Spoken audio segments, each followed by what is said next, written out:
আসসালামু আলাইকুম, hello my dear viewers, welcome to my another new video. বন্ধুরা, আজকে গরুর পায়া বা নলি কিভাবে রান্না করতে হয় আমি আমার মতে যেভাবে রান্না করি এই রান্নাটাই কিন্তু আপনাদের মাঝে শেয়ার করব। বন্ধুরা, এটা একটা রেসিপি বলতে পারেন। দেখেন, নলিগুলা পরিষ্কার করেই ডাইলা দিলাম এখানে কতগুলা পেঁয়াজ, সাথে হচ্ছে কি গ্রিন কালারের কাঁচামরিচ। বন্ধুরা, একসাথে যেহেতু রান্না করবো সব মশলা একসাথে দিয়ে দিমু। এই যে দেখেন, এখানে মিক্স মশলা দিলাম, লগে দিলাম তেজপাতা। কারণ হচ্ছে এটা একসাথে রান্না করলে স্বাদটা বেশি লাগে। যখন আপনি এটা ঘন্টার পর ঘন্টা সিদ্ধর মধ্যে দিয়ে রাখবেন তখন কিন্তু প্রপারলিভাবে মানে নলি বা পায়ার মধ্যে কিন্তু মশলাগুলো যায়। এই যে বন্ধুরা, এখন দিতেছি 200 গ্রাম পরিমাণ টক দই। বন্ধুরা দেখেন, টক দই এরকম একটা ডিব্বার ভিতরে ছিল, ওইখান থেকে পুরা একদম হাত দিয়া সব কিছু বাইর করে কিন্তু দিতেছে যাতে এখানে কম না হয়। কারণ বন্ধুরা, এই দইটা দিলে স্বাদরা 1 গুণেতে আরো 2 গুণে চলে যায়। আমার কাছে এতটা ভালো লাগে যা আপনাদেরকে বলে বুঝাতে পারবো না। এই যে দিয়ে দিলাম আস্তে আস্তে 2টা রসুন। এই রসুনের ফ্লেভারটা কিন্তু অসাধারণ লাগবে।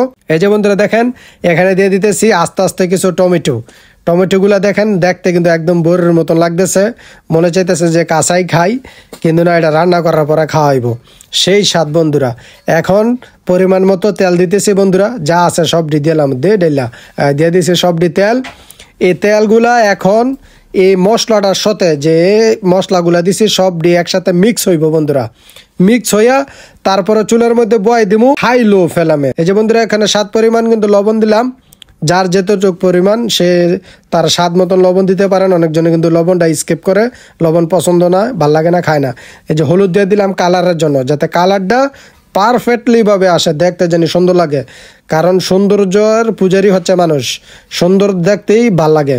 ঠিক আছে বন্ধুরা, দেখেন এখন সবগুলা হাত দিয়া মিক্স করতেছি যাতে প্রত্যেকটা নলি বা পায়ার মধ্যে মশলাগুলা প্রপারলি ভাবে যায় এবং ঠিক মতো যাতে মেরিনেট হয়। বন্ধুরা, এই মশলাগুলো এইভাবে নাইড়ে চেড়ে দেওয়ার একটাই কারণ, যাতে প্রত্যেকটা নলি বা পায়ার মধ্যে যাতে মশলাগুলো ঢুকতে পারে। এবং অবশ্যই এটা লং টাইম রান্না করা হইব, মিনিমাম 3 ঘন্টার মতন রান্না করা হইব। তখন কিন্তু এই পায়ার যে রকগুলো আছে একদম সফট হয় এবং রান রুটি, খবুজ বা পরোটা বা সাধারণ রুটি যে যেটাই বলে থাকেন ওই সমস্ত জিনিস দিয়া খাইতে এগুলা যে স্বাদ লাগে বলার মতো না। বন্ধুরা দেখেন, পানিতে নিচ্ছে বলতাম অলরেডি কিন্তু আমার খাবার দাবার শেষ, আমি ভুলে গেছি যে ভিডিও করার লাগিয়া।